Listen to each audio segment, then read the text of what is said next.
जय हिंद साथियों, स्वागत है आप सभी का अपने YouTube चैनल संदीप बिगनर में। उम्मीद करता हूँ आप सभी अच्छे होंगे और मन लगा करके अच्छे तरीके से पढ़ाई कर रहे होंगे।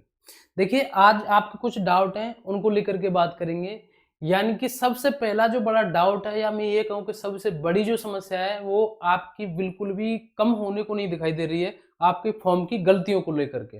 मेरा कमेंट बॉक्स बिल्कुल एकदम भरा पड़ा है। कोई भी वीडियो फॉर्म में जो इतनी गड़बड़ी हुई है, इतनी गलती हुई है, आप खुद भले कोई वीडियो जाकर के मेरी खोल के देख लीजिए, उस पर सभी तरीके की कमेंट आपको देखने को मिलेंगी। लेकिन जो सबसे ज्यादा कमेंट आपको देखने को मिलेगी, वो मिलेगी फॉर्म में गलती को लेकर के।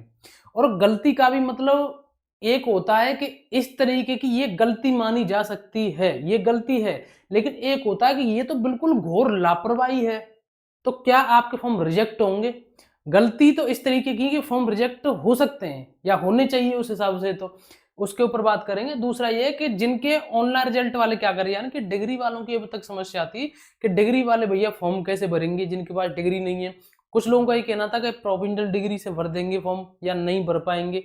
मतलब कुल मिलाकर के भर्ती बोर्ड ने वो समस्या सॉल्व कर दी। यानी कि अब आपके पास अगर मार्कशीट है तो आप दोनों जगह पर मार्कशीट अपलोड करके अपना फॉर्म भर सकते हैं। अब एक समस्या एक ये हो रहा है कि बहुत सारे ये पूछ रहे हैं कि भैया हमारा तो ऑनलाइन रिजल्ट है, हमारा तो रिजल्ट अभी अभी आया है, हमारे पास केवल और केवल इंटरनेट वाली मार्कशीट है, क्या हम उससे फॉर्म भर सकते हैं? अगर फॉर्म भर दिया तो हम उसकी तैयारी करें या नहीं करें? कहीं ऐसा नहीं हो कि हमारा एडमिट कार्ड ही नहीं है और हमारा फॉर्म रिजेक्ट हो जाए या आगे जा करके हमारा फॉर्म कैंसिल हो जाए। तो ये चीजें भी आपके लिए अभी क्लियर करूंगा। और सबसे जो बड़ी बात है कि कांस्टेबल भर्ती, ठीक है, इसको लेकर के बात करेंगे।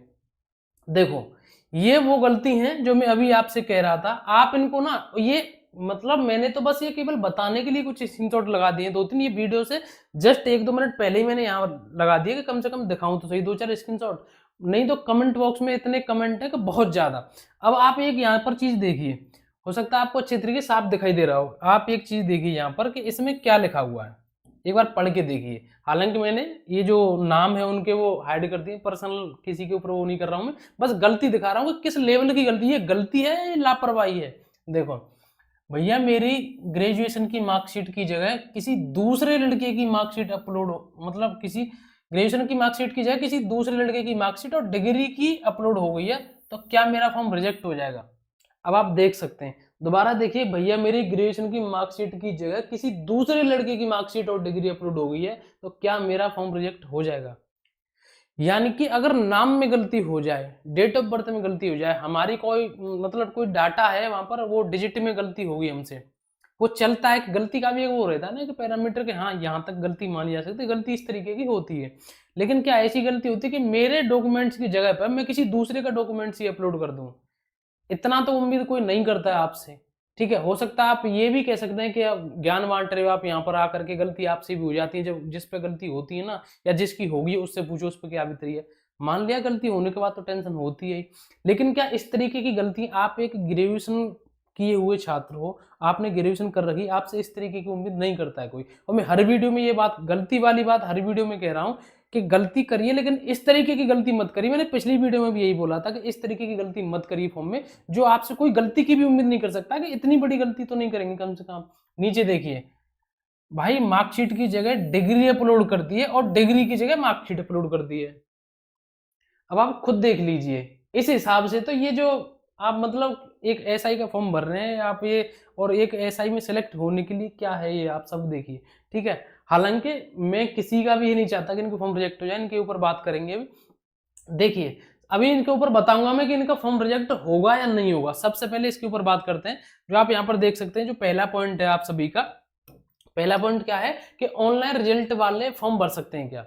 तो मैं आपको बताऊं, ऑनलाइन फॉर्म वाले या ऑफलाइन किसी भी तरीके से आपके पास आपकी अंक तालिका है, या तो ओरिजिनल वाली है या इंटरनेट वाली है, आप बेधड़क आराम से फॉर्म भर सकते हैं और 100% आपका फॉर्म एक्सेप्ट होगा।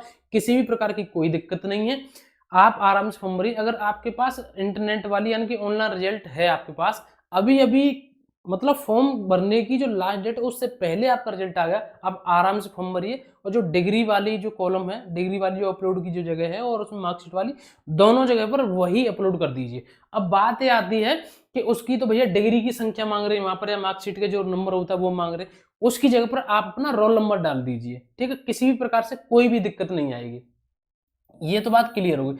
अब बात आती है कि भैया क्या इनके फॉर्म रिजेक्ट होंगे या और भी गलती, जैसे और गलती मैं आपको बताऊं यहाँ पर कि डेट ऑफ बर्थ या आपके नेम में गलती हो गई या आपके एड्रेस में गलती हो गई। बात मैं आपको यहाँ पर क्लियर कर दूं कि आपकी डेट ऑफ बर्थ की कोई समस्या है, नेम की कोई समस्या है या आपको किसी भी तरीके की कोई एड्रेस है, आपका किसी भी तरीके से फॉर्म रिजेक्ट होने वाला नहीं है। अब मैं बताऊं आपको कि इनका क्या होगा, इस तरह के लोगों की शिकायत क्या होगा। अगर इनका एडमिट कार्ड आ गया, अगर इनका एडमिट कार्ड आ भी गया तो इनको थोड़ी सी डीवी में समस्या देखने को मिलेगी। डीवी में किस तरीके से देखने को मिलेगी कि आपने ये मार्कशीट अपलोड करी थी कि आपको इतना भी ध्यान नहीं था, मतलब वहां पर भी आपके साथ ये चीजें देखने को मिलेंगी कि आपसे कोई क्या ही उम्मीद कर सकता। कम से कम कोई अपना ओरिजिनल डॉक्यूमेंट अपलोड कर रहा है, उसके डेट ऑफ बर्थ में कोई कमी हो गई या किसी रोल नंबर में कोई कमी हो गई, तो कम से कम उसने अपना चीज तो अपनी खुद की ओरिजिनल अपलोड की है वहां पर, ठीक है। तो इस तरीके से अगर आपने कोई अभी तक फॉर्म नहीं भरा है किसी भी भाई बहन ने, तो कम से कम ये चीज देखना कि वहां पर आपसे इस तरीके की कोई भी गलती नहीं होनी चाहिए। अब हम बात करते हैं यहाँ इसको लेकर के कि आपकी कांस्टेबल वाली वैकेंसी को लेकर। तो देखो मैं आपको बताऊं कि अभी आपने कल परसों, कल की ही न्यूज है, आपने एक न्यूज देखी होगी किसकी, होमगार्ड की, यानी कि आपकी होमगार्ड की न्यू वैकेंसी आने वाली है। अब आप कहेंगे भैया होमगार्ड से इस वैकेंसी का क्या मतलब, मैं आपको बताऊं।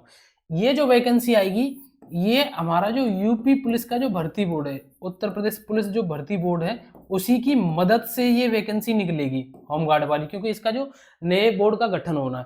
साथ में ही मैं आपको बता दूं, लेकिन इसमें अभी थोड़ा सा टाइम लगेगा क्योंकि इसमें ओटीआर चालू हो गया, फॉर्म बनने चालू हो गए एसआई के।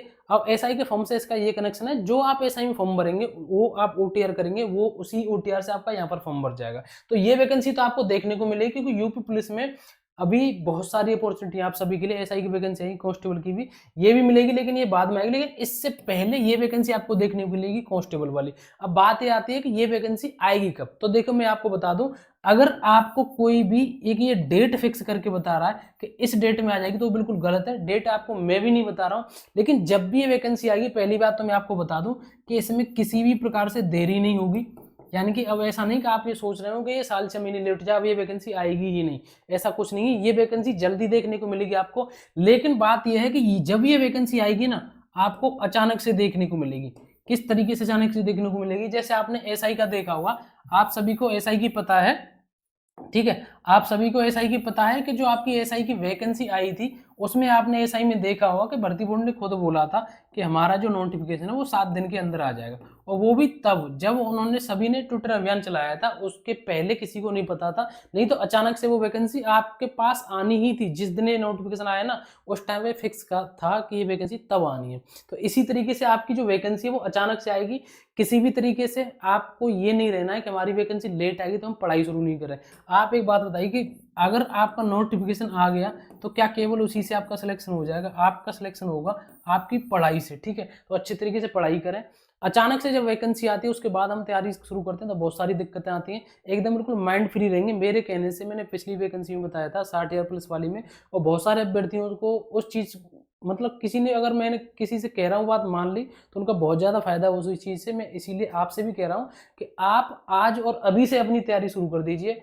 विश्वास मानिए आपकी कांस्टेबल की वैकेंसी जरूर आएगी और जल्दी ही आएगी। बस मैं आपसे इतना ही बता सकता हूँ फिलहाल। दूसरी बात यह है कि अगर आपने लेट तैयारी की तो आपके सिर पर एक ये दबाव रहेगा मैं कैसे, किस तरीके से कंप्लीट अपनी तैयारी करूँ। और आज के समय पर जो यूपी पुलिस का भर्ती बोर्ड है वो पिछले की तरह नहीं है। आज के समय पर जो यूपी पुलिस का भर्ती बोर्ड है वो ये है कि नोटिफिकेशन निकालने से पहले वो अपने एग्जाम की भी तैयारी शुरू कर देते हैं कि कब और किस तरीके से कराना है। देख लेना, जो आपका एसआई वाला जो एग्जाम होगा उसकी आपको अचानक से ही पता लगेगी कि हमारा एग्जाम कब है। तो इसलिए अच्छे तरीके से अपनी तैयारी करें। फॉर्म में किसी भी प्रकार की कोई भी गलती नहीं करें। जो समस्या थी आपकी मैंने आपको यहाँ पर बता दी है।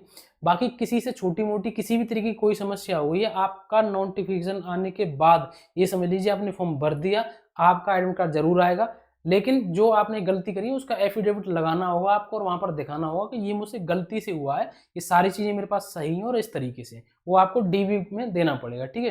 तो ये सारी जानकारी मेरे हिसाब से कोई भी आपका डाउट नहीं बचा। ऑनलाइन रिजल्ट वालों को मैंने बता दिया, बिल्कुल एकदम बेफिक्र होकर के अपना फॉर्म भरिए, अच्छी तरीके से अपनी तैयारी करिए, मैंने दे दी है, ठीक है। और भी आपको डाउट रहता है कमेंट करके मुझे बता सकते हैं। आज के लिए बस इतना ही, मिलेगी नेक्स्ट वीडियो में। जय हिंद, नमस्कार, राम राम।